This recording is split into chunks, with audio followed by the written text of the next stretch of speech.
Salvete omnes, salvete amici, nomen mihi est Decimus Aurelius Ingeniarius. Hello, everybody. Good evening, good day from wherever you are watching us in the world. You are watching the Roman channel on Twitch, brought to you by Nova Roma. It is lovely to be here again for episode 8 of the Republic of Rome board game broadcast. It was a bit of a funny session last time we played. The capture of the game board wasn't quite updating, so it was really mostly an audio book adventure of our last session. Nonetheless, certainly quite a dramatic session. Lots of decisions, lots of proposals through the Senate. Quite a long session. I certainly thank my senators for persevering last week. They did a great job. But now we get to do some exciting stuff starting in tonight's session with the combat phase for turn 6. Where we'll see our armies take on, I think it's the Second Macedonian War that's popped up first. So we're going to go in there and fight. So we'll take a moment to transition for those watching live right now. So stick around, don't go away. We'll be right back. And we are now back live, which is really good. I'm just doing some sound checks here in the background, sounding pretty good. Let's get all of our senators down the bottom of the screen to give us a wave and a salvete. Salvete. Salvete. Salvete. Yeah, good. Fantastic. The sound's coming through lovely there. And let's do a bit of a test to make sure tonight we can move the game board around and see that on stream. Yeah, that's much better. We're here. All right, folks. We know how this works. We're going to move into the combat phase. But before we do that, I know you guys love to appeal to the gods and perhaps make a little bit of a prayer as well. So I'll give that opportunity to the Pontifex Maximus that out there. Is there any words that wish to be shared by either Pontifex Maximus or the commander before we conduct this battle? I suppose I should offer a prayer. Okay, so Mars, please give us another bountiful harvest in the front of war, so that we may reap victory for Rome. And that we shall smash these, who are we fighting? Macedonians, and Yep. Philip may be slaughtered like the dog he is, and that the consul may be victorious. Thank you. Yeah. Very good. And who owns Valerius? Military rating of 1. It's me, right? That's you. Any words from you as the commander? I would like to remember my fellow soldiers and citizens that Philip V conspired with Hannibal while we were fighting for our existence. And he wanted to backstab the Roman Republic, our beloved Republic, when we were at the weakest point in our history. But we overcame this situation, and we will overcome Philip V. And then we will pay him back. Death to the traitorous dog. Yeah. Oh, good. Very good. Very good. All right, Field Console. If you would like to prep your dice ready to roll, but perhaps we bring up the combat calculator because that's nice to see what's going on. So if you wanted to open that Field Console and put in all of our details and other people can then check to make sure we are indeed putting in the correct numbers. So if I scroll down the view so people at home can see what's happening as well, so you can see what we're going to be putting into the calculator. So quite a large force there. We've got obviously the necessary fleets, which is good. So I need a minimum of 5. We have 6 there. Obviously, we wanted to send a pretty strong force. The military rating of the not the governor, but the commander here of the Field Console. There is only 1.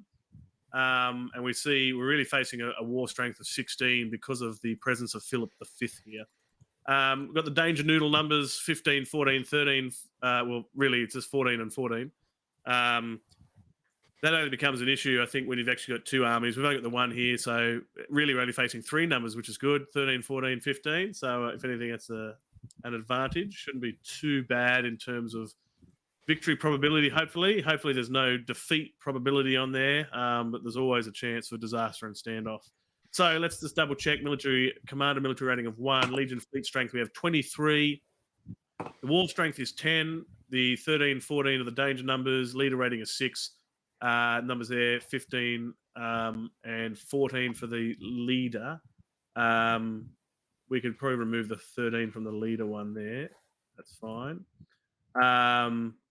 And so the die roll modifier is going to be adding 8 to the 3d6 when we do that roll. So is everybody in concurrence that is the correct stats in the combat calculator?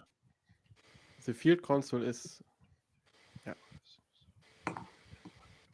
Good. People just doing double check of the Legion count, the strength, including veterans, which obviously counts for 2 here. I concur. Good. Everyone's happy there. All right. So I'm going to bring my view back up to the combat results table here. All right. All right. Field console. When you are ready, let's roll that 3d6 and we're going to add 8. Man. Why? There was a lag, I guess. Yeah. Right. Try again if you like. We'll do a fresh roll. Yeah, I rolled one more, so it was laggy so I couldn't. So 12. Okay. Let's have a look. So you had. Yeah. Let me bring up the 16 chat. total. 2d6 total equals 6. The yellow die was 4. 1d6 was another 6. So I've got 12 total. 12 total. 12 plus 8, 20. 12 plus 8 is 20. good. Now, none of those were 12 is not a danger number, which is nice. So that looks like a clean victory to me. Does everyone agree? Yes. Agreed. That's correct. Nice. Everyone Good. likes a clean victory, don't they? Well done. Yeah. Love to see it. Yeah? Yeah. What would you like to say? I think he said What love was to the see it. result now? Oh, said love to paper? see it. Oh, Yeah, great work, Field Commander. yeah. Yes. For a junior military rating of 1 command, that's pretty nice, isn't it? And who says you need to be a good general to win wars? So let's step through our Better to be lucky checklist. than good, right? Right. So let's step through our checklist and make sure that we do everything correctly. We don't forget anything. So first of all, we're going to lower the unrest level by 1, but we're already at 0, which is quite lovely. So we're not going to need to move the unrest level there. Negative. We also, because we don't have any units lost, we're not needing to draw mortality chits, which is quite nice.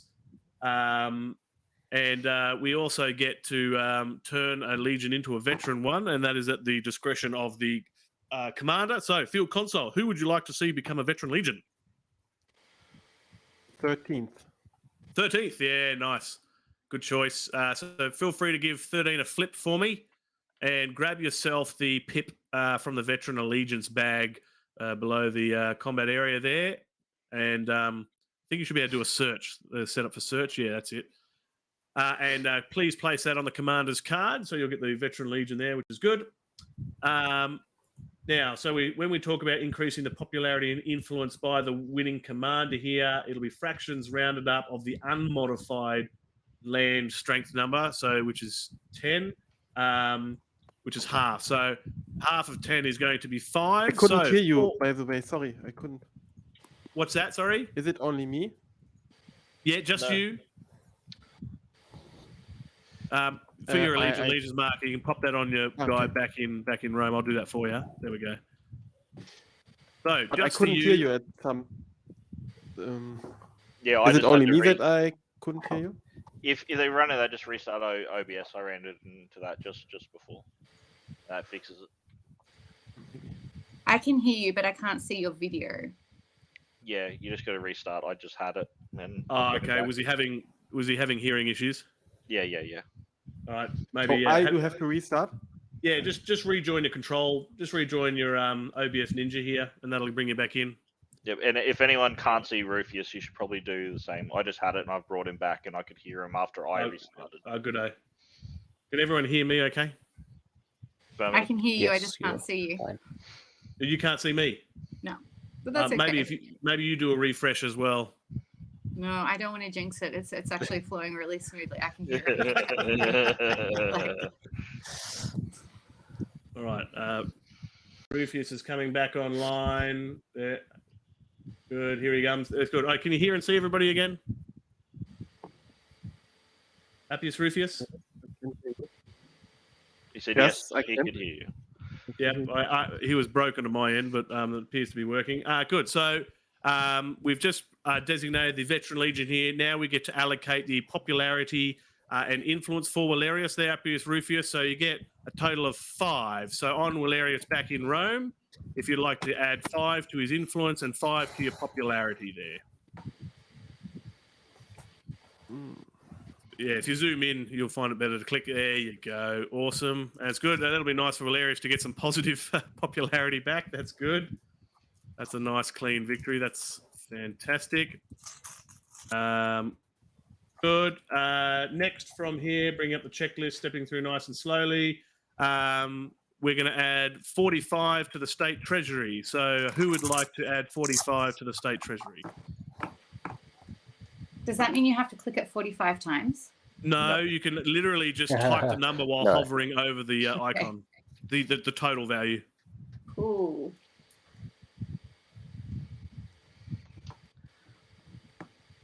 I've also turned the first Treasury is Macedonian War into a revolt.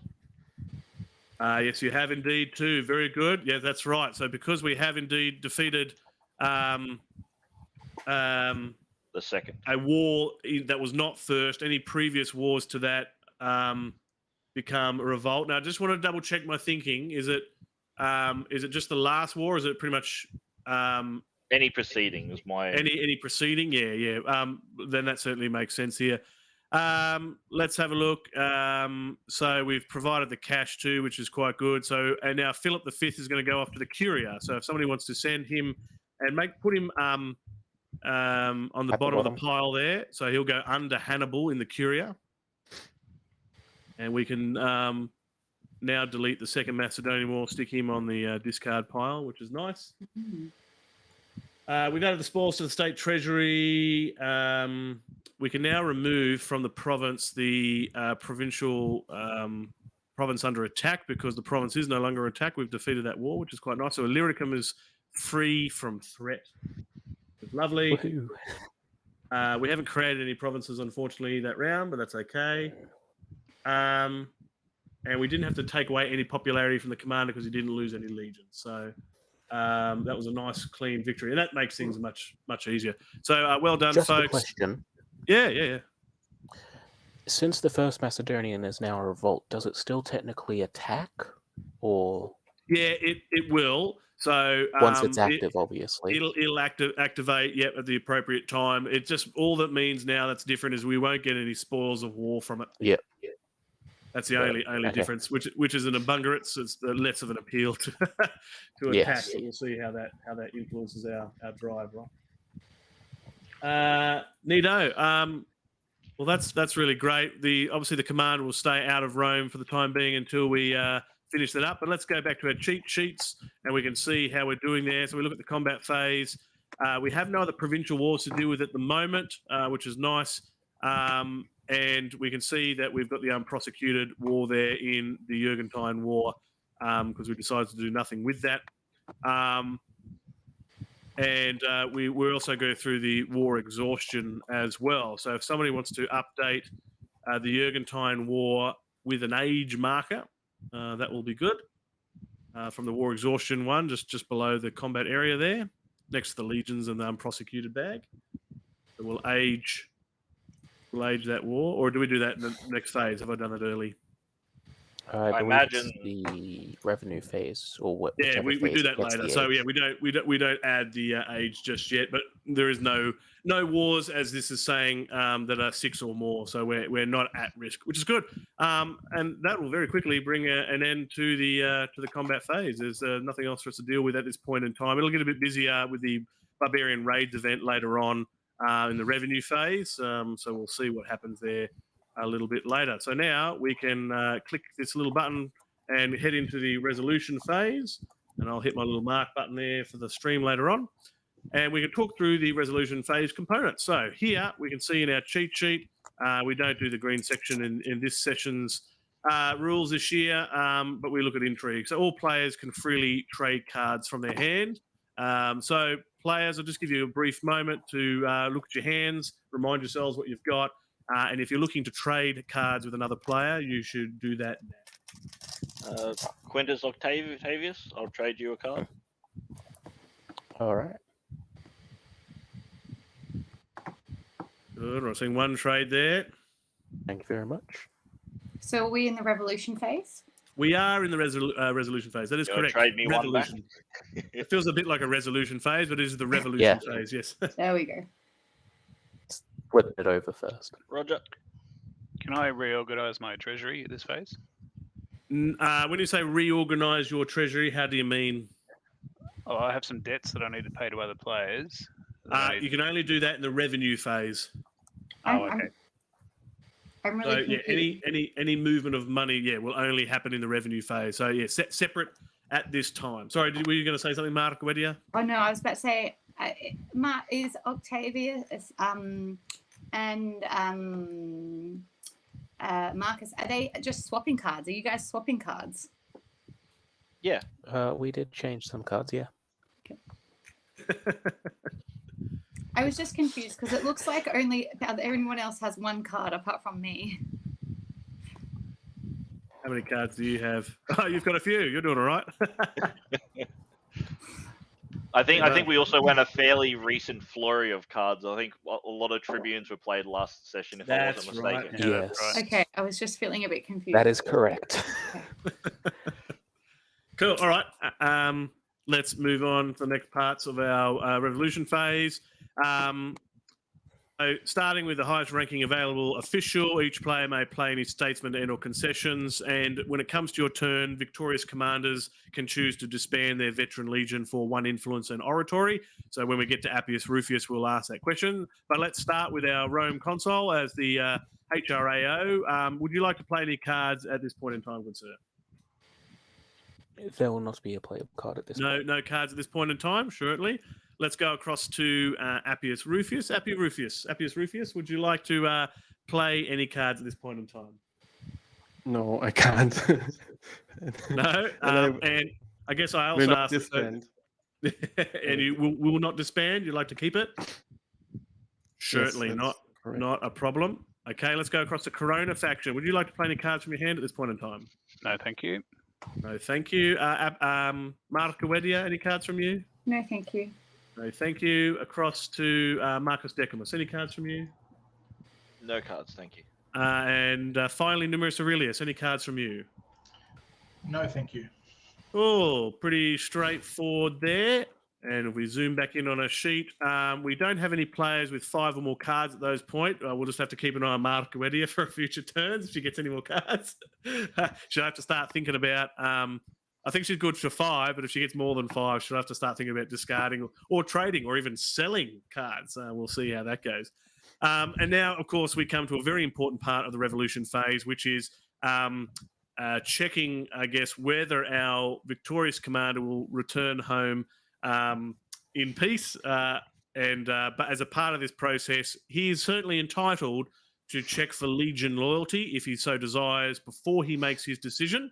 But otherwise, he can just come off straight off the bat and go, no, I'm coming back and handing my legions back to Rome. So let's go to Appius Rufius and let's ask him the question. Appius Rufius, are you laying down the arms of your forces and returning to Rome peacefully? Valerius will not lay down his command. And Emilius will join him. Wow. Am I hearing this correctly? Yes, Valerius will not lay down his command. Emilius will join him. So he's crossing the Rubicon. Ladies and Start gentlemen, of the session, guys. ladies and gentlemen, this is a very special announcement that we have just heard, and it is a first for the Republic of Rome board game broadcast. Is we have just seen a declaration of rebellion. This is very, very exciting, and it's going to require us to bring up some rule books as well. This is fantastic. So what we're going to see here is Valerius here is now declaring as the primary rebel, and as is the right of the faction and Appius Rufius, he can choose secondary rebels to join him as well. Because there's no other conflicting or any other elements where there might be a competition about who the primary rebel is, it's pretty straightforward. But what I would like us to do is certainly highlight the rules and slowly step through some of the key points in there to make sure everything is done correctly. So what we're looking at here in the live rules is Rule 1.11.3. for those playing along at home. And we're seeing the declaration here. And as we know, only one faction can be a revolt at the time. And reading through here, yep. Rolling. So first of all, really want to see a rolling for legions. He's already done the announcement, but if he wants to go back on his word afterwards, we'll certainly see. So a commander considering revolt may roll a 1d6 for each legion in his current army, unless they are a veteran and owe allegiance to the commander. So automatically he'll have the 13th on his side. So we're going to go up here to the active wars box up here for the moment. And we can certainly place the 13th up on his loyal side. That, of course, is going to follow him into battle. No questions asked. So we're also in the Middle Republic, so that's something we need to take account of here. And the number is sort of lowered to greater than or equal to 4 in this era to see if a legion joins him. And we pretty much step through one at a time of really it's the non-loyal legions is how I understand that. So there's quite a few there, and he just has to roll greater than or equal to 4 on each of those. So let's step through this now. Appius Rufius, get your 1d6 ready. Let's start with the second legion. Let's see if they're going to follow you. Yeah, but beforehand, may I remind that I have now access to the personal treasury of R. Emilius, because he joined my efforts. That's right. There is a very according different... to rule 1.11.32. Correct. There is obviously a very different form of revenue and payment of maintenance of troops for rebels, and we'll step through that. But that is correct. You'll have access to faction treasury as well as the treasury of Emilius to help fund your entire rebel campaign. That is correct. Absolutely. All right, so let's see who's going to be loyal. So let's start with the second legion. 1d6 when you're ready, Appius Rufius. So which one will we start now? I was going to say let's start with the second legion. I was going to start at the top left and work my way across, and we'll roll for each one. Okay. If that's all right with you. Yeah, but once we reach the 18th legion, I want to put one talent towards it. That's right. I think, let's just quickly read that, because I think you can add stuff. Yeah. So before making the first die roll, he may irrevocably spend money from his personal treasury to buy modifications to these die rolls. For each talent spent, the commander can add 1 to the roll. Only one talent may be spent on each legion. And I checked beforehand. Is it correct that no one holds the allegiance marker for the 18th legion? Is this correct? I took a look, but I couldn't find it on yes, any because senator. it's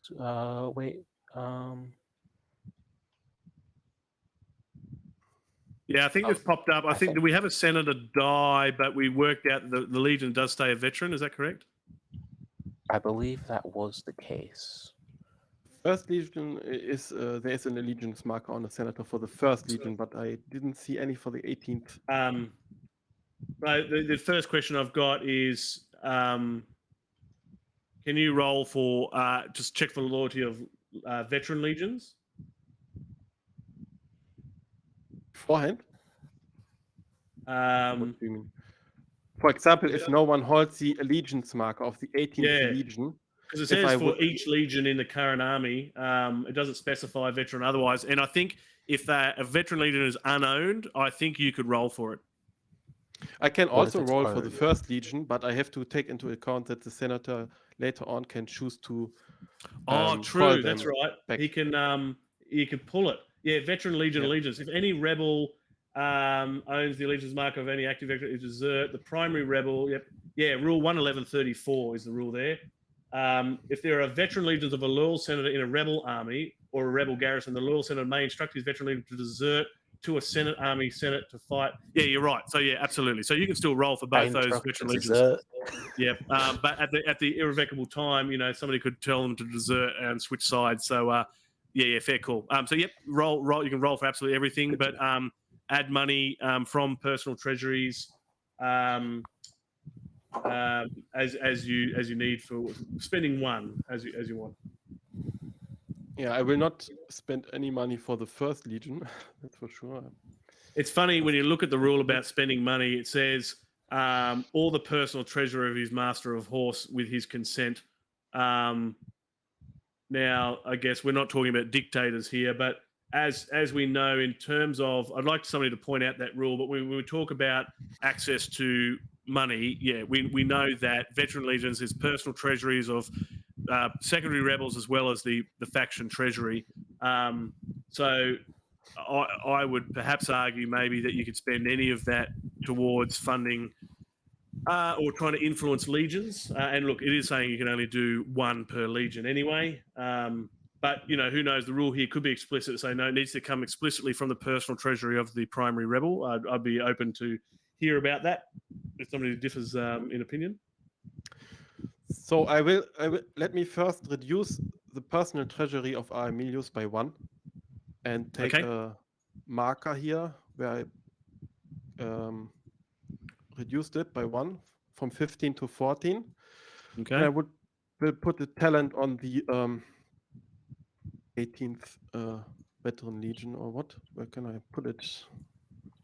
This is fun. I've never seen a rebel campaign before. This is very good. All right, so you will be spending 1 when we get to the 18th later. Okay. Is there any others that you're looking to drop $1 on? No, I will not. Just that one when we only get there. Begin to roll now, and Okay. All right. So let's start with the second legion, greater than or equal to 4. Okay, so the second will stay loyal. I'm just going to pop him to the side. Okay, the 4th legion. Okay, 4th will stay loyal to the Senate. 5th legion. Everyone else is watching with bated breath. Oh, the 5th will stay loyal. This is not good for the rebel so far. Let's go to the 8th next. There we go. First one up to join your other loyal legion up there. The 8th is joined. Let's go across to the 9th. No, 9th will stay loyal. 11th. Oh, that's a good one. Oh, and let's move that up. Okay, the 12th. Oh, that's no good. 12th will stay loyal. Okay, next row. Let's go to the 14th. No. Let's go to the 16th Legion. Oh, no. Let's go to the 17th Legion. That's better. Let's head to the 19th Legion. Okay, that's a good one. That's going to go up here. Let's go to the 20th Legion. Oh, unlucky that one. 20th will stay loyal. The 22nd Legion. Oh, that's a good one. Definitely, they're keen to come across. 24th Legion. Yep, that's good. Let's head up to the 15th Legion. Nice. Let's head to the 21st Legion. Oh, yeah, just made it. 25th Legion. No, they're going to stay loyal. Let's go to the 3rd Legion. Oh, no, they're going to stay loyal. Let's head to the 23rd Legion. They're going to stay loyal. Let's head to the 1st Veteran Legion. Yeah, they're going to come across. Nice. And you really only get 3 greater than or equal to 3 on this one. Oh, so that dollar will go away. And the veteran will stay loyal to the Senate. Interesting mix. That's very tight. So as is entitled, you're still not committed yet. So I'll ask the question again now that you've had an opportunity to check for Legion loyalty. Would you like to stay as a rebel and commit to your rebel cause?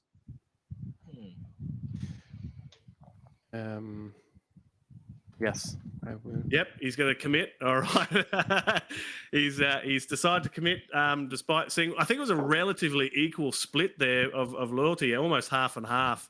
It is very- exactly half and half, I believe, with veterans. Oh, I really? I have an interesting question. It doesn't matter now that he's continued to stay a rebel. Sure. In the case that you check for roles, like we've said that Yeah. we can, Yep. can you also then say this is going to be the senator that's going to be my secondary rebel? Use the coin, irreparably use your money for a role, and then say no, I'm not going to be a rebel and still lose the coin. Yes. So if you would do the check beforehand, yeah. Okay, Before, okay. yeah. I just So wasn't if sure. your question is, if you commit money towards the roles, Right. and then you want to Back change your out. mind, you can do this. You don't have money, but Yeah, that's an interesting question because you get to check for Legion loyalty before you make a decision. So if you do commit funds, you get those funds back if you decide not to proceed, because it was therefore only a test.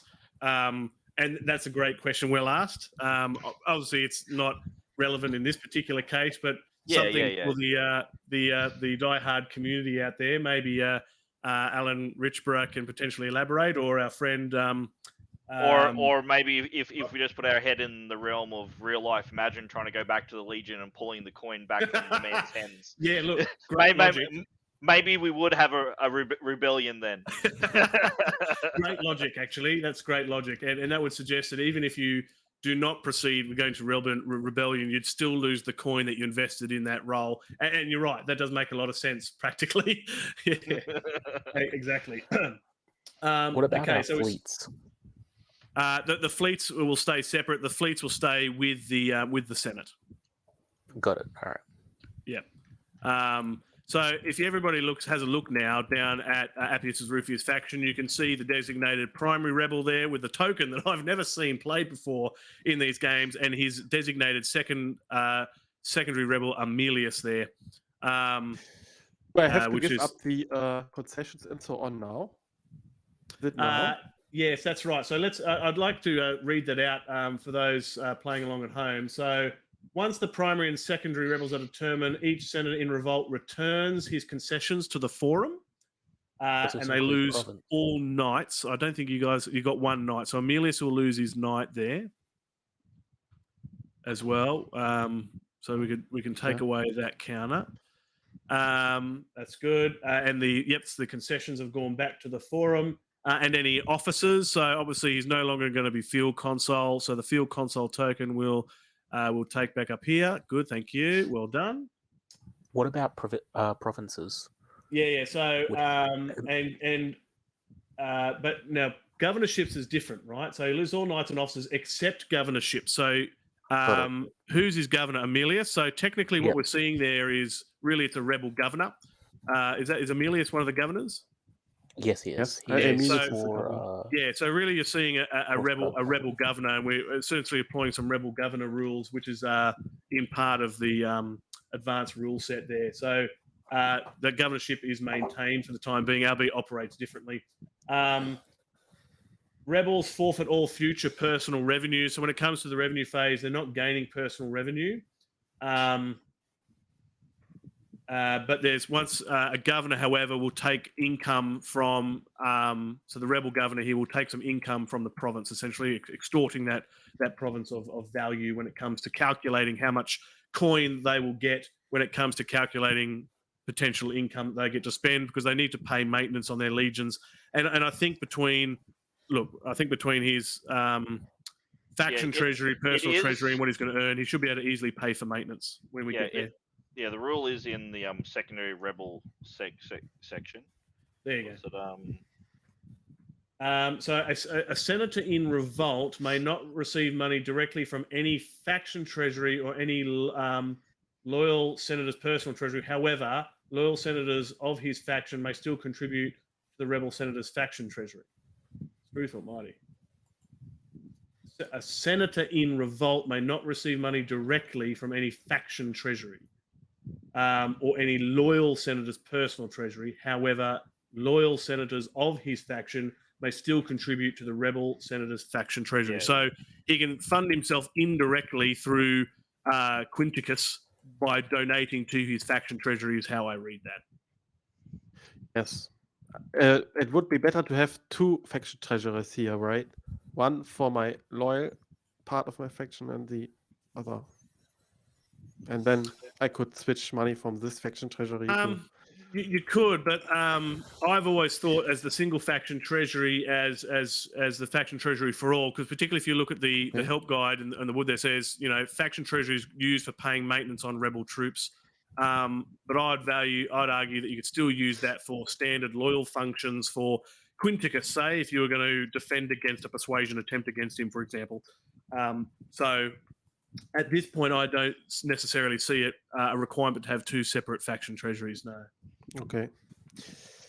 I think that's all we need to do for now in the revolution phase. The complications will come when we hit that revenue phase because there's a little bit of a different process there, and that will slow that down to make sure we do that right. But I think let's go back to the cheat sheet now and just double check there's nothing else to do. So when do we resolve the rebellion?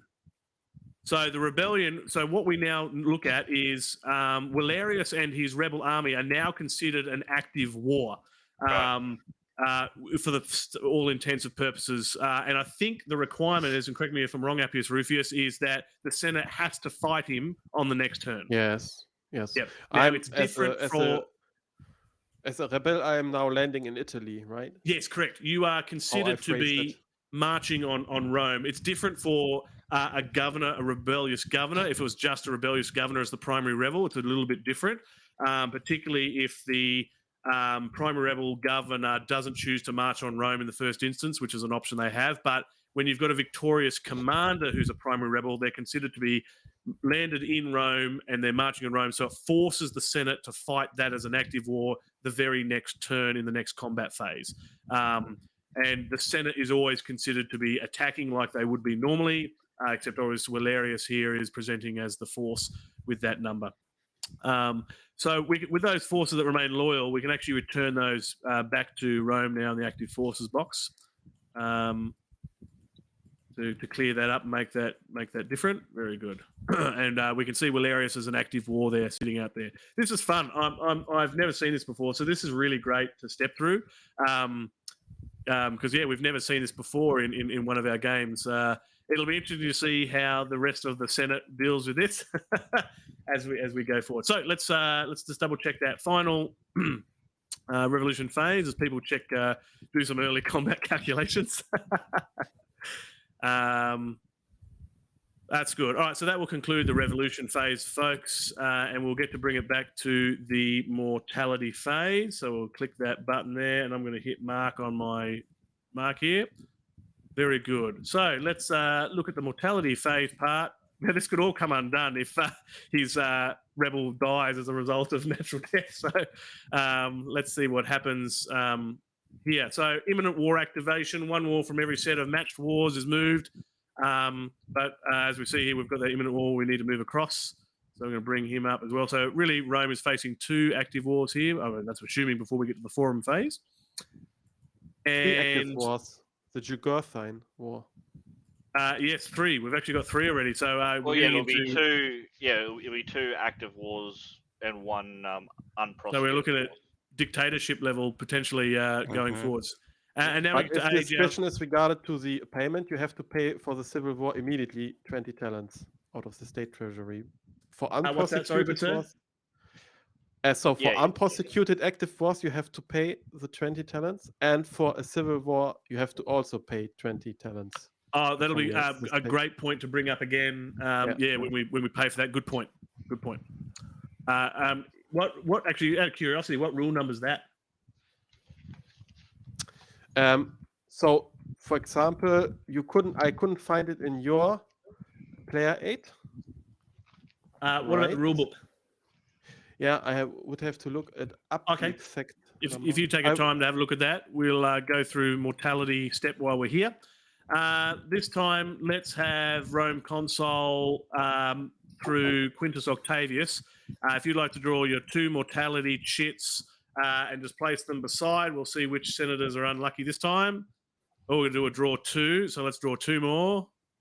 24 and 27. I think we might be all right. Does anybody have senators 24 and 27?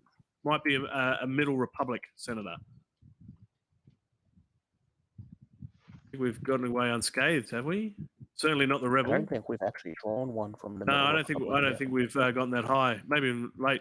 So cool. It looks like everybody's saved in that instance. So no And one more. aging. One no. more chip.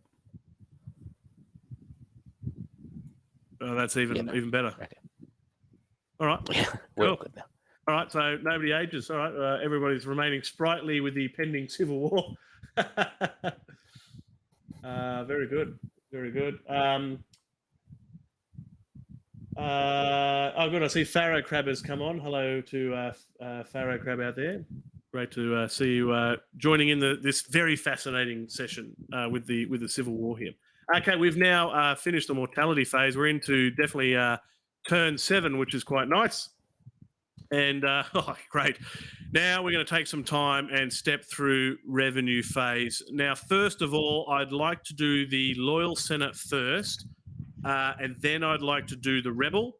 We'll step through in that nice and slowly to make sure we get that right. But first of all, as the good Rome consuls pointed out, we need to work with the Barbarian Raids events first. We've got 3 frontier provinces that we need to process. And as we talked about last session, we've just got to tweak that middle part of the equation where it'll be garrison legion divided by 2, but that's irrelevant to us because none of our frontier provinces have garrison legions. So really, it's just going to be the strength of the province plus the military rating of the governor 2d6. And we're really needing to get greater than or equal to 15 to avoid overruns. Each time we have an overrun, the province will lose all income for that turn, revert to undeveloped. I don't think any of our frontier provinces are undeveloped. Developed, are they? 1, 2, 3. No, so no initial penalty there, but we won't be able to draw income from those provinces when we go to the calculation. What signifies a frontier province? It'll be a underlined white format text with sort of black border. In fact, over the far right-hand side of the board, under the inactive wars box, you can actually see a little explanation here. Frontier provinces. So provinces with an underscored name and black bordered silhouette are frontier provinces, which are susceptible to this barbarian raid event. And we can see the 3 are Illyricum and both of the Hispanias are our frontier provinces here. And so each of these 3 governors will have to roll to see if they are overrun by barbarians. And there'll be mortality jits drawn equal to what we're calling the black die, which we're going to call the middle die of our automated roll here. Although I think it pumps out a black die as a part of that. So we just have to keep an eye on that when that comes up because that becomes quite pertinent when drawing mortality chits. And I think we've forgotten that in a previous game and a previous life. Just a quick insert, Aurelius. Yeah. So in the living rules on 7.01.103, it says strength +2 for each legion. So would it be +2 then? But we don't have any deployed legions, and we don't have, and in particular here, we don't have any garrison legions. So you're right, legions would add strength as well. So we don't have any garrison legions or provincial armies in those cases. So there's no worry for us there. That's just province strength plus the military rating of the governor. So let's start on. Let's go from left to right. I think there was a way to go. So Marca Wedia with Papirius, we're going to add a total of 3 when it comes to your 2d6. So you want to roll. You really need to roll a full 12 with your 2d6 to not get overrun here with those values. So make sure you get nice 3 clean dice because we're going to draw mortality chits. So it's a 3d6? Sorry, it's 2d6, and hopefully one of the second die will make as the die. So roll again for me. So we've got a 4 and a 4. So that is definitely not going to get the numbers that we need.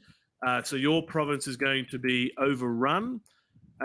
We now need to draw 4 mortality chits to see if you survive. Now, what's your ID number? 11, I think it is. Mm-hmm. Remembering that if your number is drawn last, that means a capture. So please go ahead and draw 4 mortality chits, and let's see if we can avoid the number 11. I just click and drag really quickly. That's it. Bring it across. Try again. 1, 2, 3. Oh no, he's captured. Wow, what a game of firsts. Holy dooly. This is just absolutely phenomenal, folks. And look, I finally get to use the capture token, which I've never seen used either. So where is poor Papirius here? I've just dropped a captive marker on him. So it's 10 talents or 2 talents per influence, whatever is greater. Oh, 13 times by 2. What's that as a value? Who does quick math? 26. 26. That's it. So it'll be a ransom of 26 talents. That and we worked out how's that paid, folks? Faction treasury. Faction and personal treasury combined. Otherwise, I think he will be killed if that's not paid. So, does somebody want to read? Well, if the card even said so here. So, if we look at the bottom of the card, it says if the governor is captured, which is amazingly has happened here, the ransom must be paid before the next forum phase, or he is killed. So, you've got some time to think about generating money if you're currently short the 26 talents. You might be able to beg and steal. Maybe the revenue. Money too last time. Consolidate to see if you can save your. This is amazing. What an amazing session this has been so far. Captures and rebellions. This is amazing. Okay, that's the first overrun province. What I'm going to do is probably maybe rotate that just to show that it's been overrun and we can't claim money on that. We really need some sort of other marker to show it's been overrun. But that's okay. We will remember here. Okay, let's do Hispania. Is there anything else I have to take note of for an overrun province? Just we can't claim money on it. I think that's all. Just the mortality chits is the main one. Okay, so let's go to the second province. The second die roll will be the one we claim as the mortality chits, or the black die in this case. Julius of the Corona faction. Your total is 5, so really you only need to roll a maximum of 10 on your 2d6. Go ahead and roll your 2d6. Try and get a 10 if you can. The second die will be your mortality chits if you fail. Oh, that's not a good start. Oh, wow. So, and that's quite a hefty number of mortality chits as well. So let's just quickly bag those ones that are already out there. At your leisure, good sir, please draw 6 mortality chits from the bag. Just place them beside the mortality chit section. And what's the number we're trying to avoid? 4. 4? I think you're all right. Done. Easy. There's your 6. He's okay. He survives. But that province is also overrun. Let's turn that upside down. Can't claim money from that one as well. Okay, let's go across to Illyricum. The total number is 14 here. I'm not feeling particularly confident about that one either. All right, 2d6 when you're ready there, Governor of Illyricum. There's his hand. There he is. Second die will be mortality chits as necessary. 5. I don't think that's quite good. So 4 is the mortality. 4 mortality chits we need here. If you'd like to go to the mortality chit bag, draw out 4. What's the number we need to avoid? 20. 20? Oh, 2 nuns. Yep. Oh. Right. 2 nuns. I think you survive. Two holy nuns. Oh. Oh. Isn't there a joke about 2 nuns in Illyricum?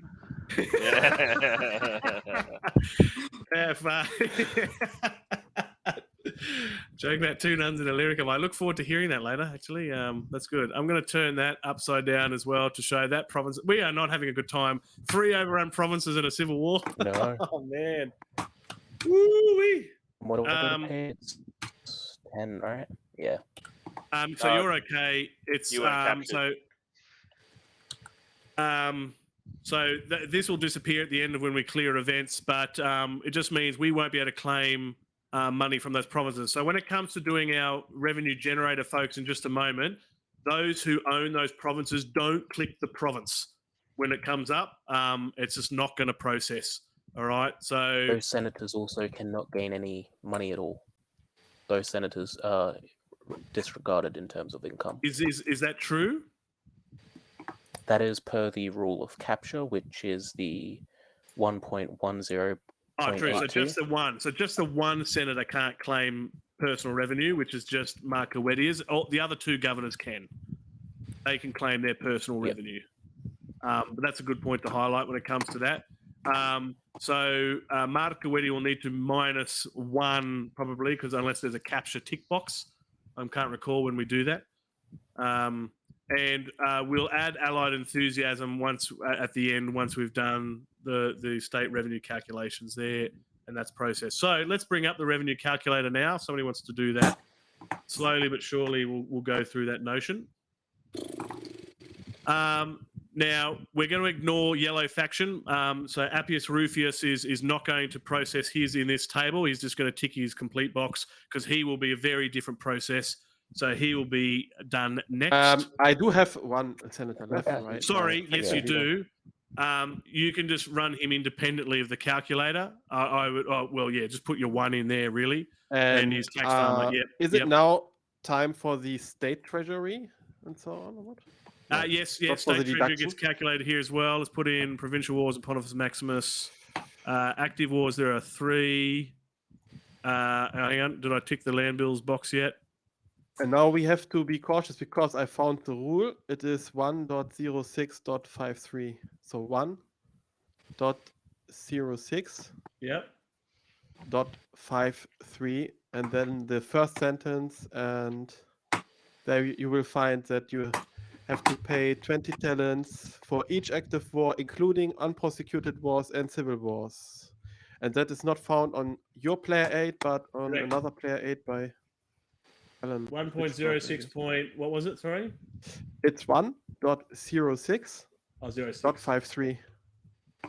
It's debits for the state. Under debits. So let's calculate the Civil War debit, which won't show up in this calculator when we do the Allied Enthusiasm. So really we'll deduct it from Allied Enthusiasm. So as we see there, Pontifex Maximus in your calculation. Yes, true. Don't forget Pontifex Maximus. I've ticked the box over there. Thank you. No droughts, no evil omens. We've got a And I type just 2 say land that bill. 3 instead of 4 senators because 1's captured. Correct. Yep. So you'll just put 3 senators. That is correct. Yeah, And good. moreover, we have to be cautious because isn't it that the rebels have to pay first their legions, and then afterwards, once the legions which are not getting paid to return, I hear what you're have saying. to be taken into yeah, account. look, is it right? Because if they can't pay, they return to Rome. No. Yes, and then I guess the Senate would have to pay for it, right? So really, we need to do it the other way. We really need to process the rebels first and then go back. So let's first of all, good point. That's well raised. So let's talk about which rule is it that talks about rebel income. So let's do that first. Let's bring that up. Let's talk through that. I'm just scrolling through now. Rebel income. I think it's rebel section. Let's go down there. Just flicking through the rule book. Because that's obviously calculated quite differently. Rebel maintenance, right? Mark as an income. So because I can get the income. So with the rebels, it is different. So I can only get the income after I have paid my legion. Now, have we made an oversight here? I'm just looking at Rule 111.35 on maintenance. It actually talks about rebel legions and fleets. Is this to suggest that you should have been able to roll for fleets as well? Yeah, but don't mind it. I wouldn't have. So it's not. Yeah, even if it's true, I wouldn't have done it. I mean, it's certainly not relevant for the Civil War anyway. It would be for a rebel governor potentially, but maybe not in this case. Yeah. And I guess are we disadvantaging the Senate by you have not rolling for the fleets because it depends on who has to pay for those? It's right. If this doesn't work back, we can just roll back a whole session. It's fine. We can make all of the rolls and we can do this decision later. I can choose who I'm going to pay, so they would I wouldn't pay them. Right, and they would just go back. So in this case, okay. So in this case, you're saying you're just not paying for fleet, so fair enough, and they're just going to go back. So I would like to see the part about. I'm reading the point on maintenance here, but you need to be able to get your income as a what you're determining as income, and particularly for your. Actually, we need to go. Really, when we're talking about income, it's actually the rebel governor we need to talk about. So your rebel governor, which is in Sardinia at Corsica. If we go to the advanced rules here, so in the advanced game, head down to rebel governors. Secondary rebels, governors belonging to the same faction as a primary rebel may also go into the revolt, bringing their provincial forces, garrison legions, and province with them. Additional non-governor senators belonging to the rebels faction may also join the revolt in support of the primary rebel in the basic game.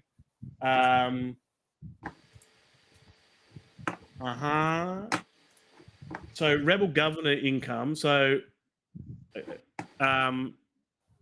a rebel governor, in this case, in revolt, is not subject to recall, but loses all the concessions, knights, and alliance senators. He must collect all provincial spoils and state and local taxes of his province, which are transferred to his personal treasury. Right.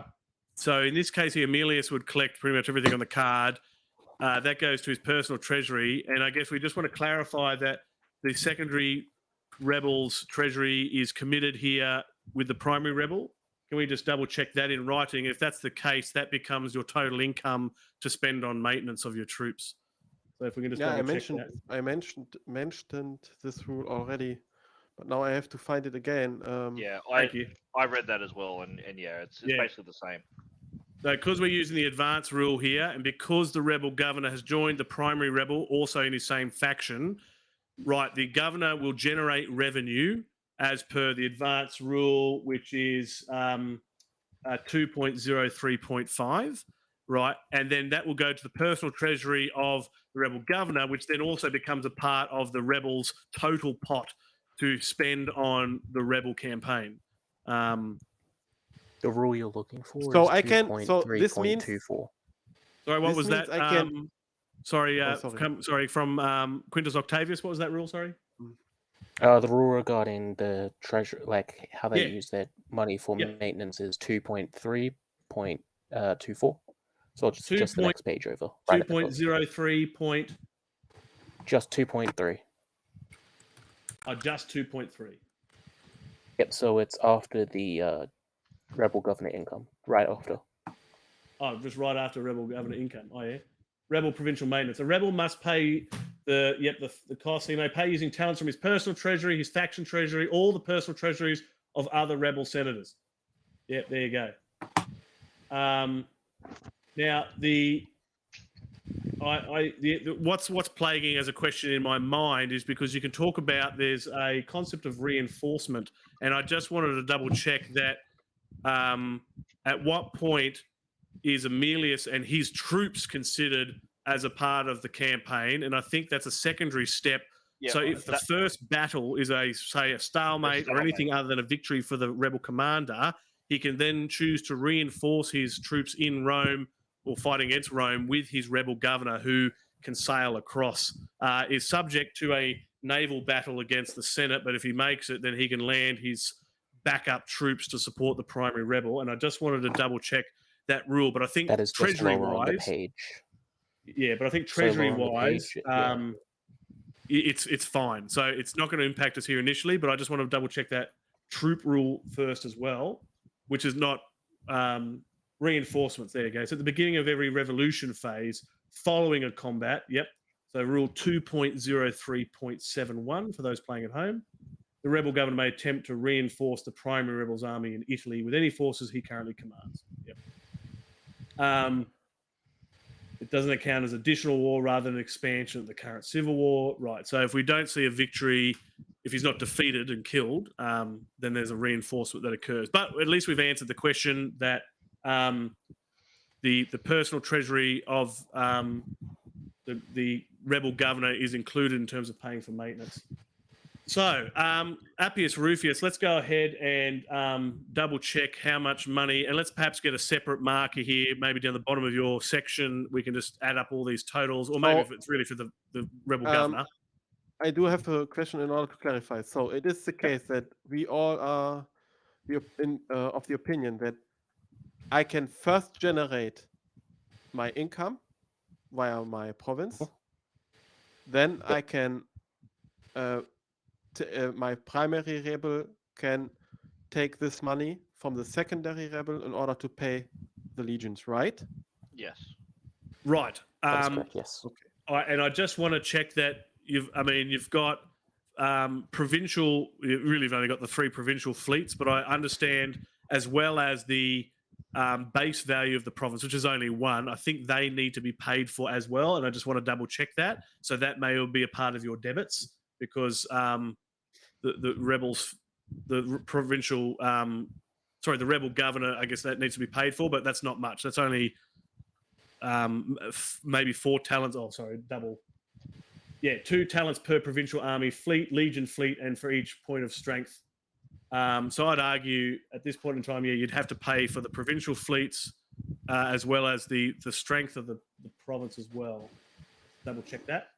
But I can choose to not to pay them, right? Because I can choose first to pay the legions. But I think I have to, by the rules, I have to choose first if I would pay the legions. True. It appears you've got the options because if and it actually says here if during the revenue phase the rebel cannot pay the required maintenance, he must first release non-provincial legions fleets until he can afford to pay the maintenance.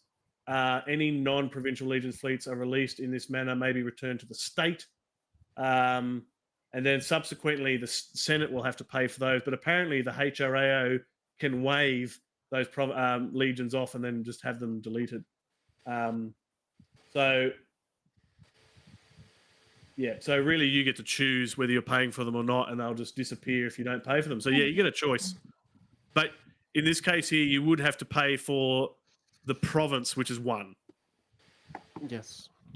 And But you your could veteran just legion just does not release require your any provincial payment. fleets if you didn't want them. That's how I'm reading that.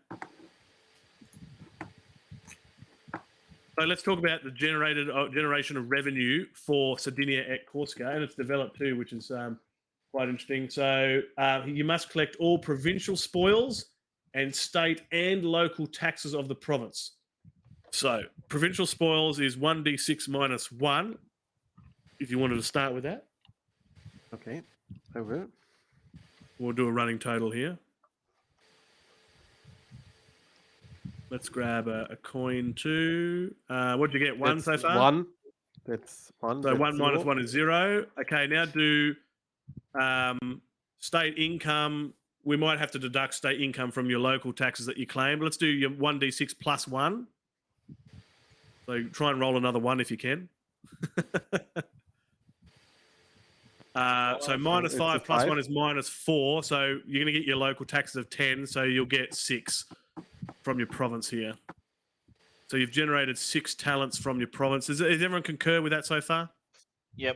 Then my only question is, because the innate province has a strength of 1, would that Yep. have to be paid for? Unlike the Right. So really, you could deduct that from that value, paying that province strength. So if his governor joins him later, he can bring. So I 1. shall already deduct it. So only add 4, right, to my 14. So you've earned 5. That's right. So we've already deducted the 1. So that 5 is good money now in the personal treasury of Aemilius, aka your rebel bucket, if you like. So it is 5. Okay. Yeah, 5 talents. So let's bring that 5 talents down, and I'm just going to place that on Aemilius's card for the time being. Unless you've added it, you can delete it.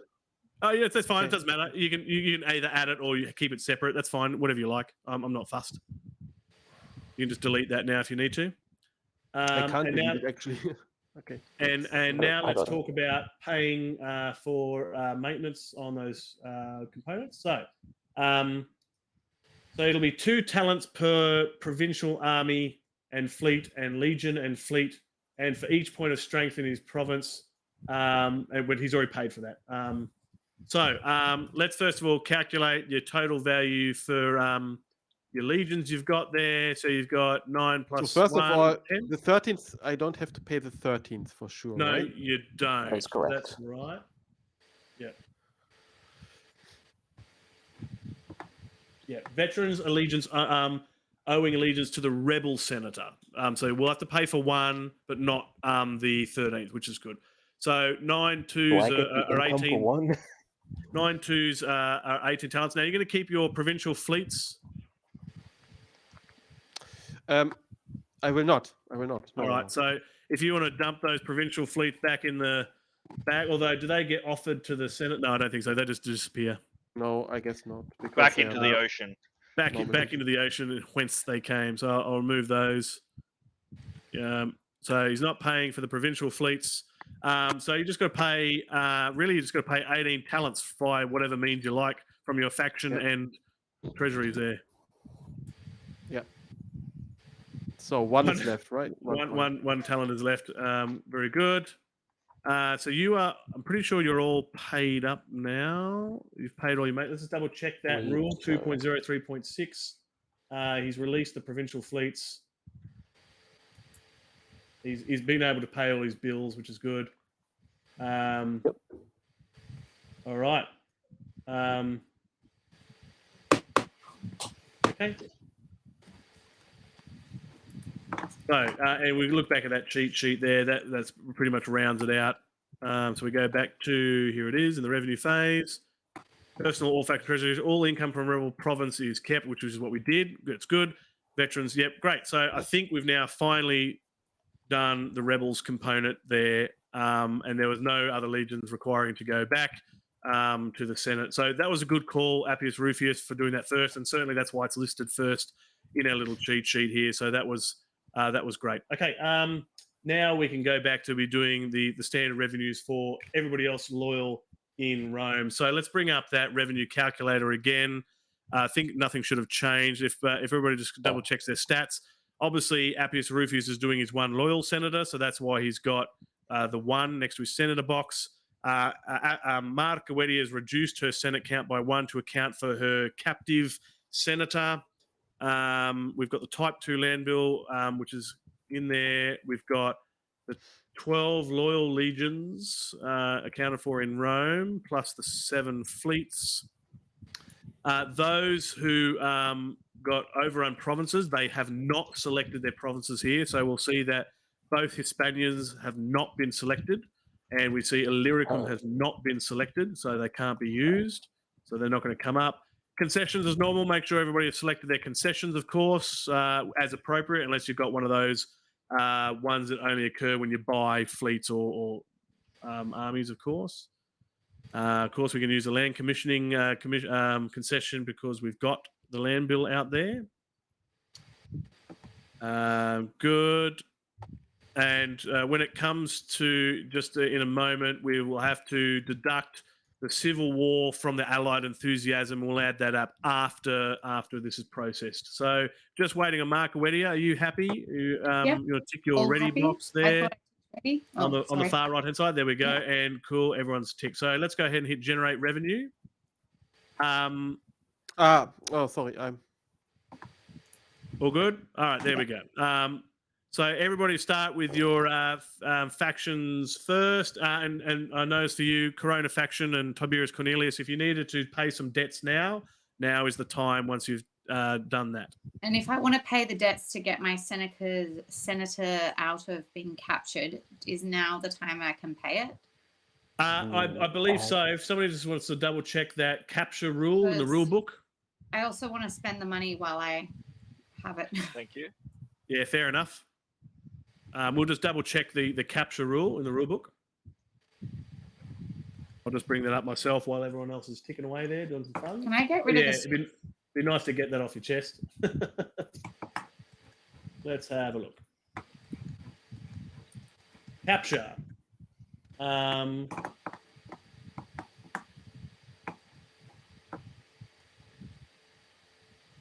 Thank you.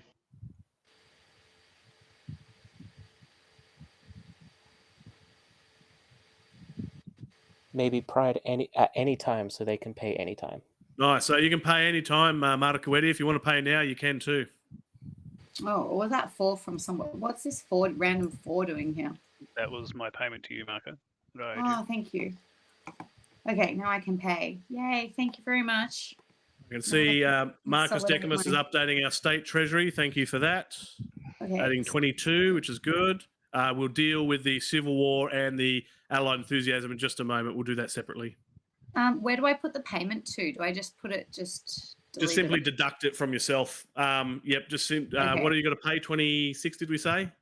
Yes. Yeah. 26. Yep. So just deduct 26 talents from your faction and personal treasury combined, whatever works out for you, then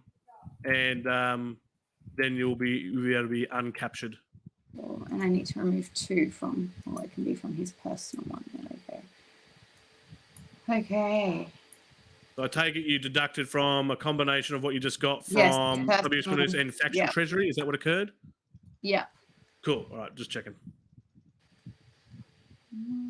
Obviously, you had quite a healthy faction treasury, or you did. Yeah, I've got nothing now.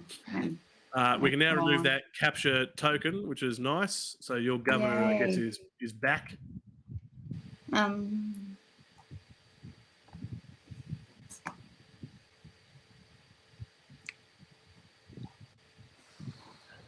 And when you're finished moving your monies around, tick your box. Have a look at our rebel faction here. That looks pretty good. Quinticus really only got his. Oh, did we deduct also the 20 talents for the Civil War? Not yet. No. No, that's coming up not next. yet. Don't worry about that. We'll get Okay, that. We'll get sorry. that soon. Yep, that's coming up shortly.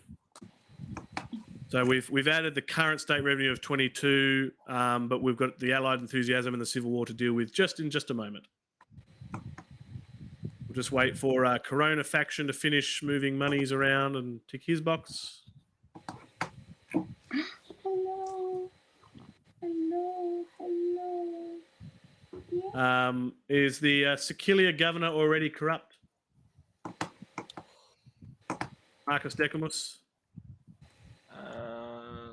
Yes. Yeah, he's already got the marker. Yep, seen. That's good. And all governors need to update your term markers, please. If you don't have a term marker, you can find them under the just above the returned governor box underneath the inactive wars section. It'll say term 1 of 3, and right click and to change your state. So those on 2 of 3 will go to 3 of 3. Those without 1 will go to 2 of 3, of course. If you've just gone to 3 of 3, you need to return your governor back to Rome, unless, of course, you're a rebel. What if the place has been overrun? That's fine. That'll get corrected in just a moment. But if you've finished your term, you need to return to Rome. And that province will put back in the forum. Talk about later.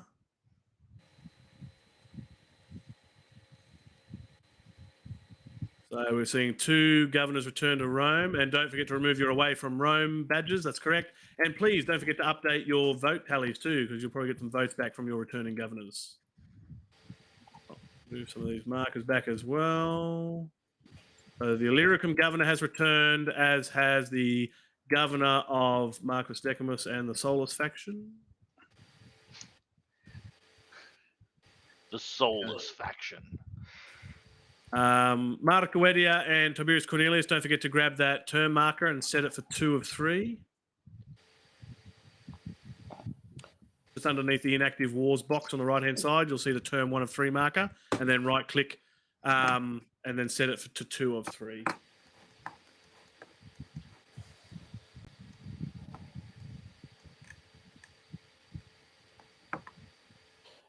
Decimus Aurelius, while we're currently waiting, I sent you a message. On what medium? Messenger. Certainly. Stand by. I'll look at that now. I'm confused as to where we put the term 1 of 3. Just onto your province card, up the top. Okay.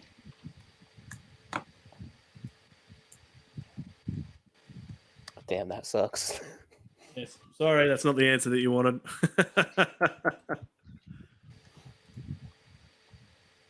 So over here on this guy. Yeah, we'll put it on the province card. That's it over there. Good. And if Tiberius Cornelius, would you like to do the same?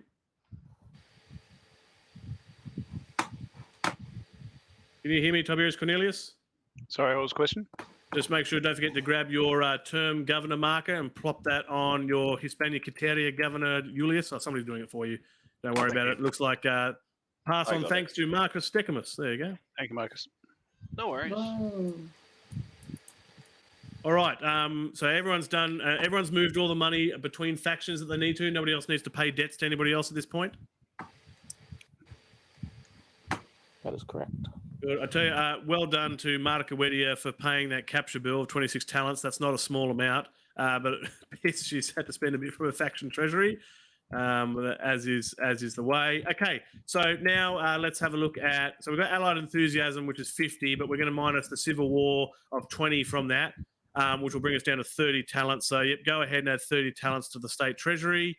So that'll be Allied Enthusiasm minus the Civil War debt of 20 talents, which isn't in the calculator. So what do we go from? 155 minus 30 talents? No, so we went from 22 minus the 20 plus 30 because of Allied Enthusiasm. No, or plus 50 because of Allied Enthusiasm. Yeah, So- which is plus 30, so 152. All right, Yeah. cool. So that's cool.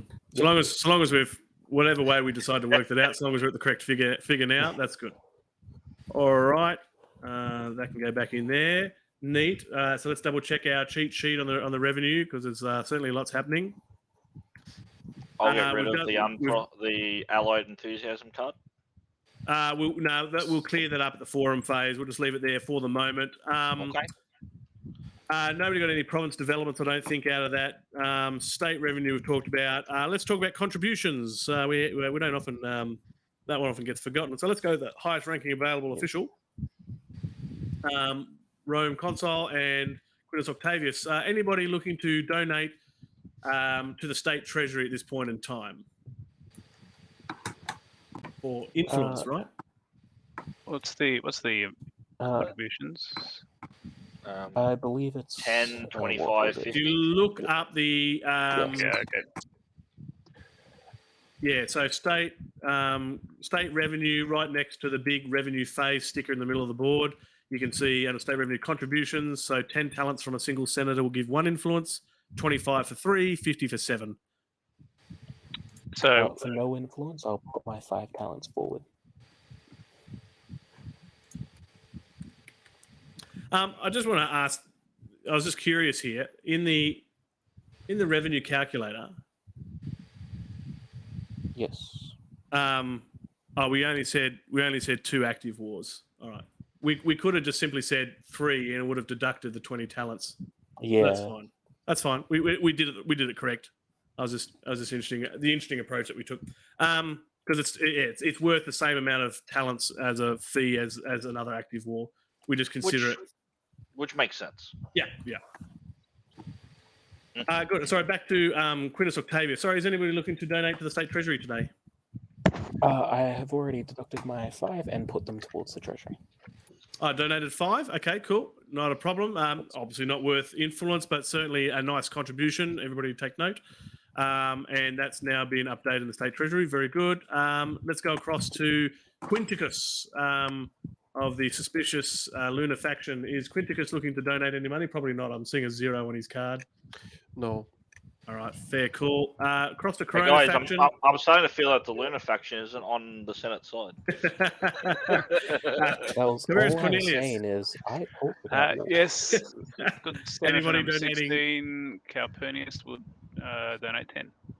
He's going to donate 10. That's good for 1 influence. Go ahead and up yourself there. Brilliant. And let's add that to the state treasury. Somebody's there we go. That's better. Good. Aquila faction and Marta Wedia. Anybody looking to donate to the state treasury today? No, sorry. No. All right. Nobody cares about the Civil War. Marcus Decimus. Anybody donating to the state treasury? Yes, Furious will be donating 50 talents to state wars. Wow. That's a lot of influence. That's very good. What did we say that was? 7 influence for him. And 50 talents going into the state treasury.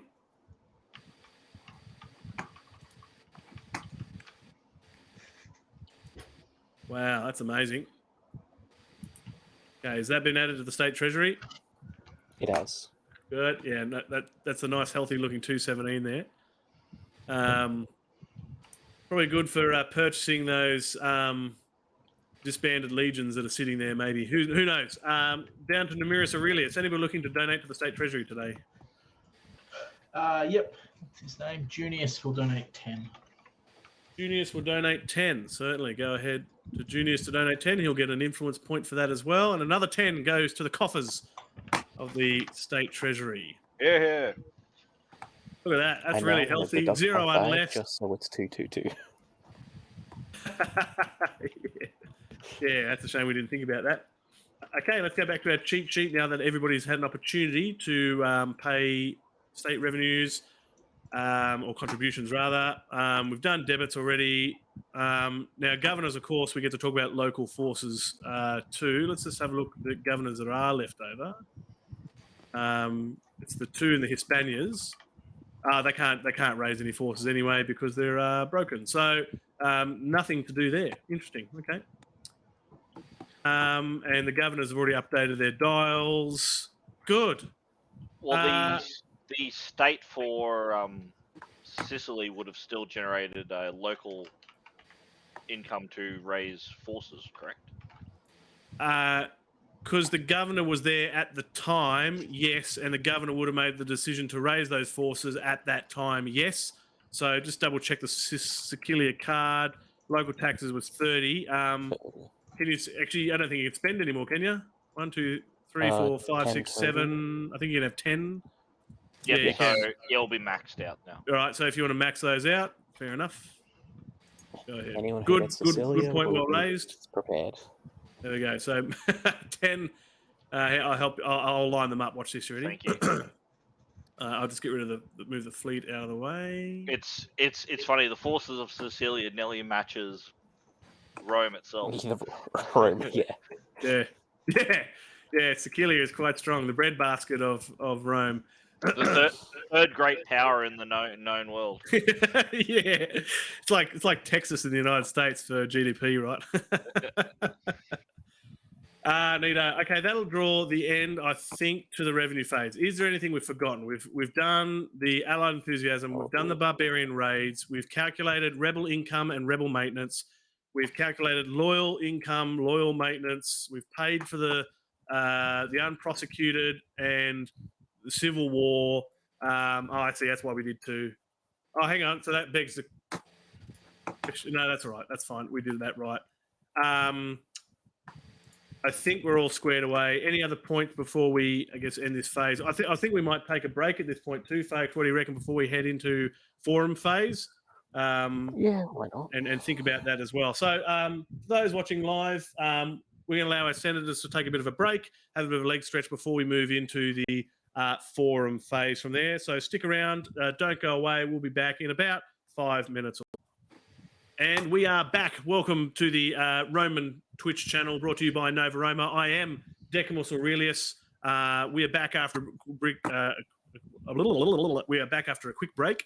And it's been such an amazing session so far. We've seen captures. We've seen, of course, the Civil War. That's big news, of course, all over ancient newspapers, aka the criers of the day. And we're now entering in the forum phase, which is truly fascinating. So if we go over across to our cheat sheet, we're going to move across into the forum phase, and we see that passage of time first. So somebody would like to remove those event cards from the forum now. We can get rid of those 2 event cards. One delightful, one not so much. They are now out of our hair. That is good. And now we do our standard initiative step. We'll start with the HRAO and work our way around. 7 is the magic number. So, Quintus Octavius, we get to start with you. 2d6, let's look for a 7 or not.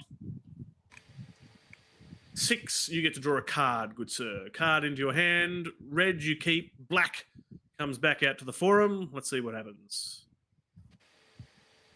I'll be keeping that one. You will be keeping that one. That's not bad. And as we see through the step, will you be making a persuasion attempt today?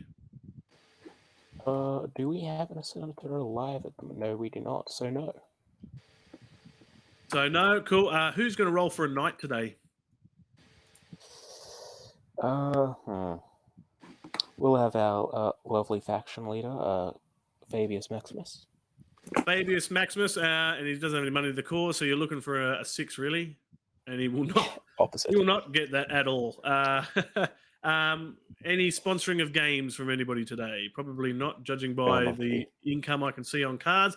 Any change of your faction leader? They will stay the same. It will stay the same. All right, that was a nice quick one.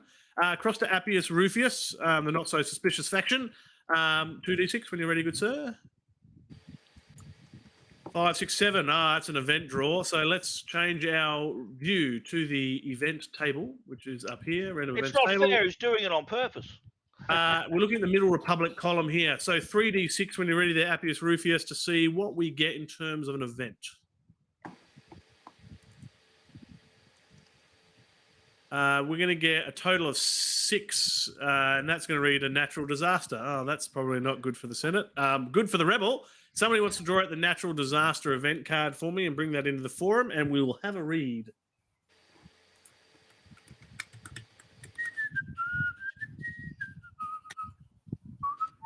There it is. Natural disaster. I'm just going to bring that over here, and I'm going to press my Alt key and bring that up for everybody at home. So it says the state treasury must immediately pay 50 talents for relief. Roll 1d6 and destroy the corresponding concessions as follows. Destroy concessions are returned to the courier. If the roll concession is already destroyed or not in play, there is no additional effect. So first of all, let's deduct 50 talents from the state treasury. How unfortunate. Good work. And How now, unfortunate indeed. Yeah, the Rebel's very happy about that. Working in his favour. Now let's roll, have the HRAO. Can you roll a 1d6, please? And let's see what ends up getting muted. It's going to be a 4, which will be Harbour Thieves. Who's got Harbour Thieves? I think I do. I think. Yes, I do. All right, throw that in the courier. Unfortunately, that concession has been knocked around by the storms. That seems quite appropriate, I guess. It's going to go to the courier, so that's actually going to go over here underneath that card. No, that's all right. Pick up that stack. That's over there now. Because it's destroyed, we'll have to win that back. And that was it, I think, there. So not ideal. Let's finish off the turn for Appius Rufius. Any persuasion attempts from you today, good sir? No, but a free roll for a night. What's that, sorry? A free roll for a night. Yeah, free roll for a night. Yeah. Unfortunately, not the role that you're looking for. Probably no sponsoring of games and probably no change of faction leader for you. No, yeah. So that'll be your turn. Nice. Tiberius Cornelius, 2d6 when you're ready. Magic number 7. 3, you get to draw a card, good sir. Red, you get to keep. Black text comes back to us. I keep it. Yay. Any persuasion attempts from you today? No. And who's going to be rolling for a night? Calpurnius, number 16. Actually, nice. Any before I money do for the that, cause? I'd rather pressure a knight. You'd like to pressure knight. So as we know, for each knight, for which senator are you going to go for? For Fulvius. Fulvius, just his one knight, you're going to pressure him, so you get to roll 1d6, if I recall correctly, to see how many money you get to extort from that knight before he disappears. You are going to extort a total of 6. Whoa, great roll, sir. 6 talents gets added to the personal treasury for Fulvius. Well done. Sponsoring of any games today? No. No. And finally, any change of faction leader? No. All right. Look at that. Nice and quick. Well done, Tiberius Cornelius. Let's go to Markawedia. Markawedia, 2d6 at your leisure, ma'am.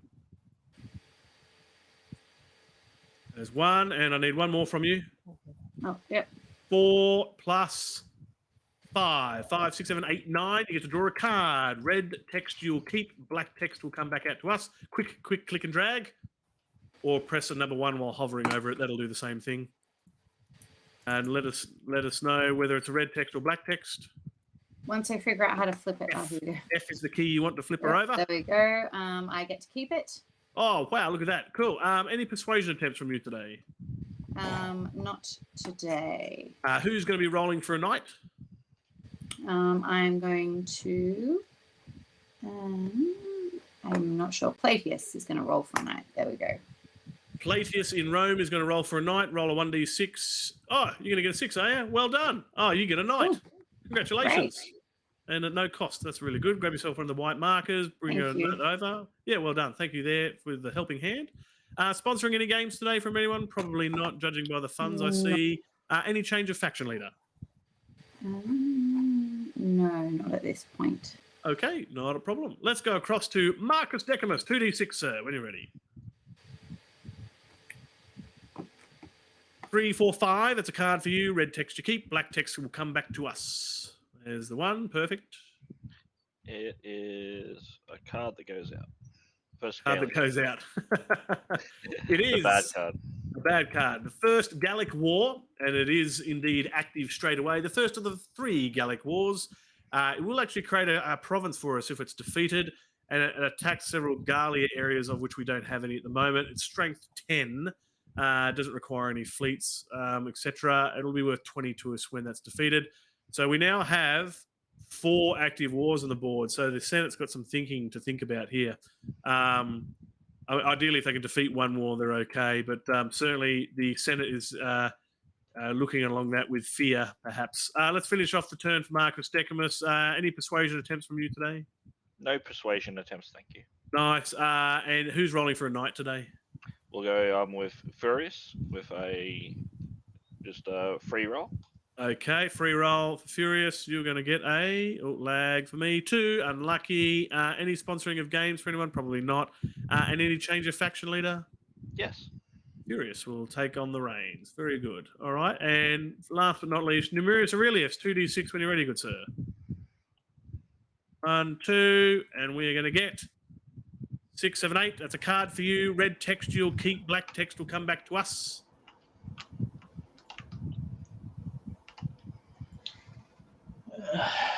Black text. That sigh certainly gave it away. I guess I'll drop it. I'll drop it here. Yeah. Oh, cool. It's a Middle Republic war. Let's bring this up. It's the Sicilian Slave Revolt, and it's worth a drought. Strength 7. It's not too bad. It will require 1 fleet support. It will eliminate the Sicilian grain concession. Now, if Sicilia is not yet a province, it'll be treated as inactive, but it will be active because Sicilia is a province. Creates a And recent it drought will effect. attack Sicilia, right? And it will attack Sicilia. And I believe it That's will attack Sicilia, as it says Okay, down the yeah. bottom. So we need to put Destroy it up right away. this one over here, that one to say it's being attacked. So does that mean that the forces that have been raised in Sicilia can be allocated to the war? No, not yet. Only if So yeah, at the right time though. So yeah, at the moment, those provincial forces can still be used to fight the war. And it destroys the concession right away. Yeah, so it eliminates the Sicilian grain concession. That is correct. So whoever has that, I you'll have need that. to send that to the Curia. I should drop that off. If you just drop that on the ground in the Curia for me, and I'll pop that underneath. That's because the Spartacus and his crew have gone around and just started destroying farms. Let's finish off your turn. Any persuasion attempts from you today, good sir? Just give me a second, if that's right. You're right.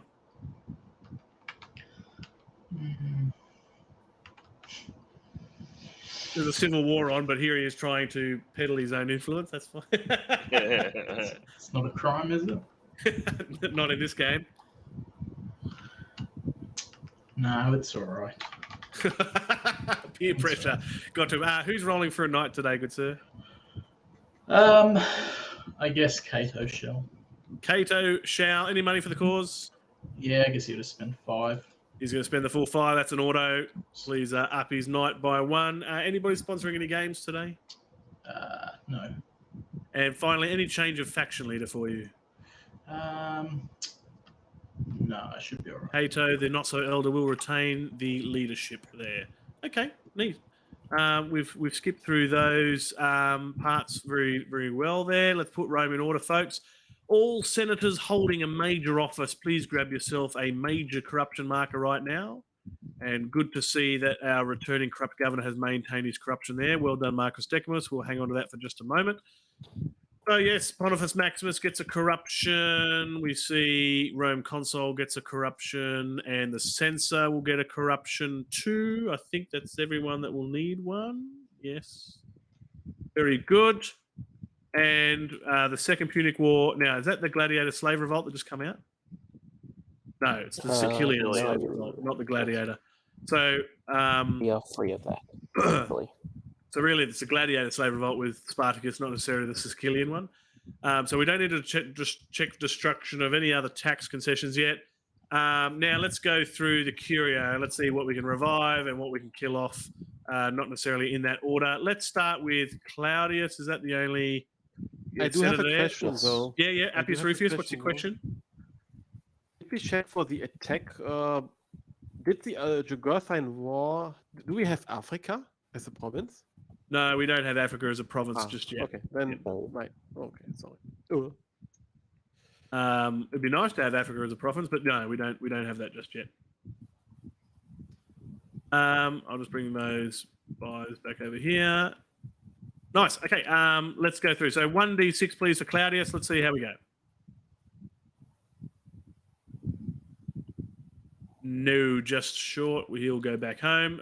Let's do tax farmers. Let's start with number 6.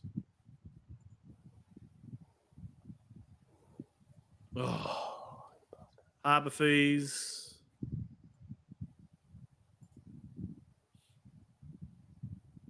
Ugh. And finally, Sicilian grain. Yay! Sicilian grain will go back to the forum. Well done. Let's have a look at enemy leaders we can hopefully get rid of. Let's start with Hannibal.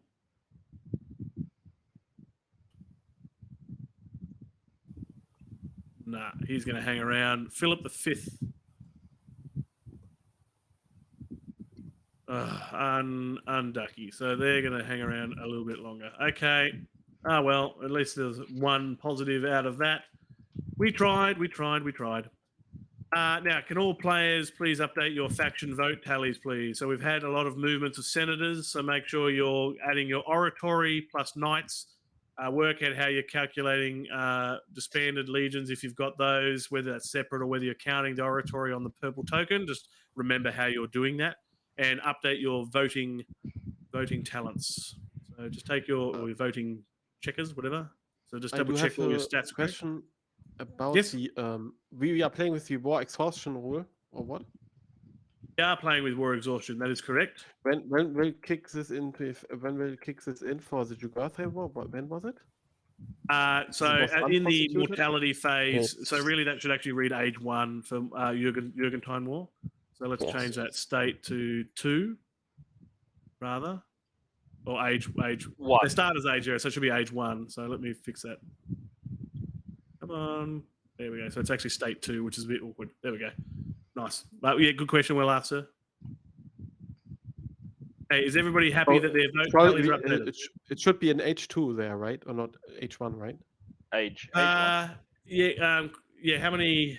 It was already one. age 0 before, Yeah. but we just didn't have a marker on it, I think. So then it goes to age 1. Okay. So Yeah, in the it's next only been unprosecuted for 1 round. 1 round, yep.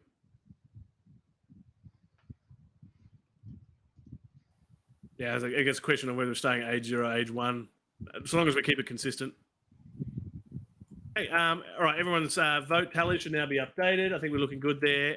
Let us, I think if we can finish that off there, let's do the population phase, then we might call a session to the end there. So let's go and zoom in on our little piece here. Population phase, and we'll mark that for the future record. And let's do the population phase. So as we can see from here, it's going to be +1 for every drought or all drought effects and unprosecuted wars. Now, I took it away a bit early there, but I'll put that back. So we've got 1 drought, I think, so far. Is that all? Just the Yes, one? Yeah. Just one. Just the one. Plus And we've what, got plus 6. we've got an unprosecuted war there as well. So that makes a second. So we're going to add 2 to the unrest level. Do I read that correctly? Cool. I We've believe so. updated that.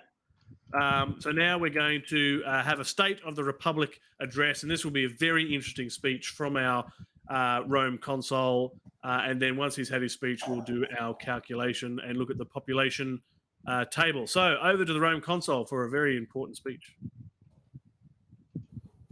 Well, it's glad to be at the end of the current year. I will say it's a shame in the current predicaments we are in. It's rather disappointing that one of our own would decide to betray us and leave us stranded in these dire times, which are getting even worse. Now we have quite a few fronts that we need to fight on, especially if we want to continue surviving. So hopefully we'll prosper this year, and glory to Rome. Glory Yeah. to Rome. All right. Now, I can see that as our unrest level is 2 and the popularity of our Rome console is 2, those two are going to cancel each other out. So when it comes to calculating the result of his speech, it'll just be the 3d6 as we see it. Does everybody concur with that statement? Agreed. All right. So Would Rome our console. unrest still be 0 then? No.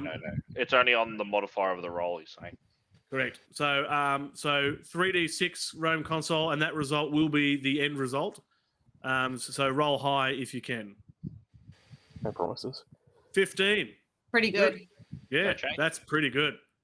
That's a very high nonchalance there by the public. Yeah, well done. That's a great speech, great role.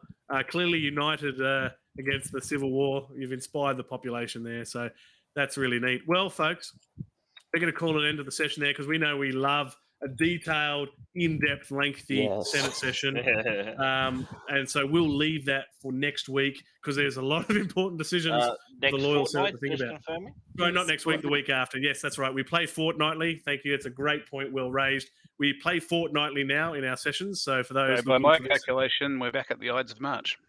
Ah, yes, there we go. There we go. How eerily appropriate. Wow. And hey, look, so I've been so impressed with this game tonight. So well done to our senators. Lots of fascinating things happening. Look, if you're watching live, hang around. I'm going to come back and do my end of session review like I normally do. But until then, I'm going to dismiss my senators in the background. So if you're watching live, stick around. Don't go away. We'll be right back. So everybody in senators say Valete. Valete.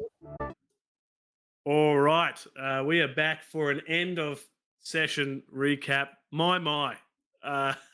What an extraordinary, fascinating session, and a session of first for this group. Anyway.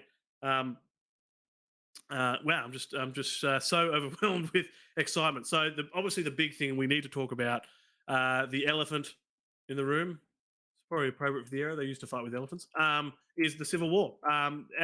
This group, the Republic of Rome Board Game Broadcast, has never seen a rebel before. And so when it came to Appius Rufus, we all thought, didn't we? It was just going to be the standard, yes, I'm going to hand the legions back to the Senate. But he was like, nah, I'm going to mix things up a bit here, and I am going to march as a rebel. And he had clearly thought about it. He's already chosen a secondary rebel to join him in that cause. And with the secondary rebel, which was in fact a governor, he was well funded to pay for his legions. Look, and I think he might have been funded even without. But nonetheless, if he ever needs to, he can reinforce his army with one.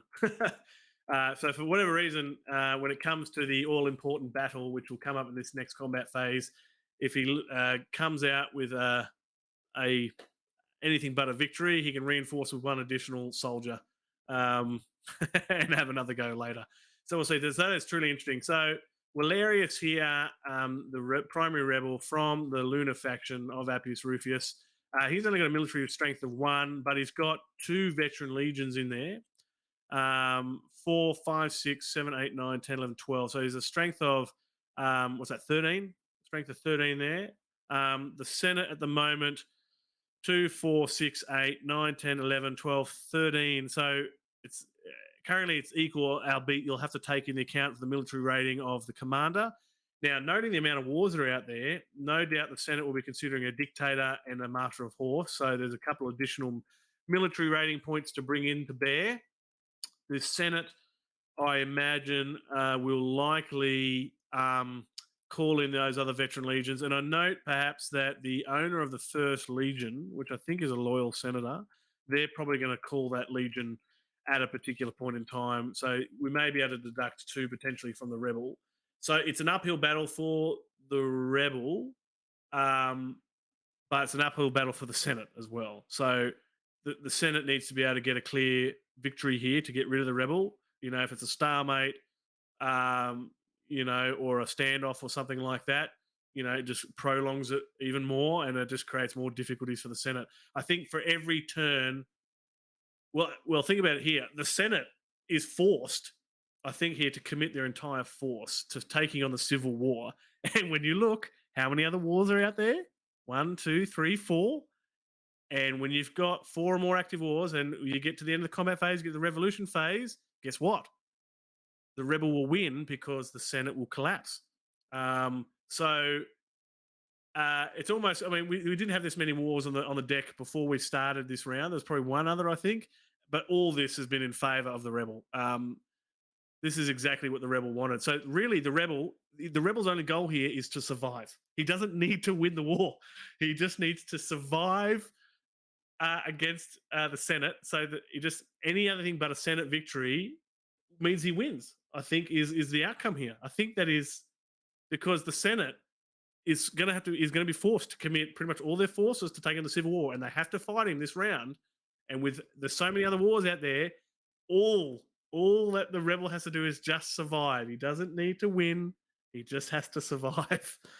So wow, we are at that precipice. We could see a shorter season in this playthrough, and with a very interesting outcome. We could see a rebel win here. So he's lined himself quite well. It's not a strong force for a rebel, but it might be enough to get just what he needs. He just needs to get a stalemate or a standoff, and he can come through. I mean, if he gets a victory, great for him. Defeat of the Senate, I bet that's unlikely, but no doubt people are going to be running the numbers in the background and thinking about that.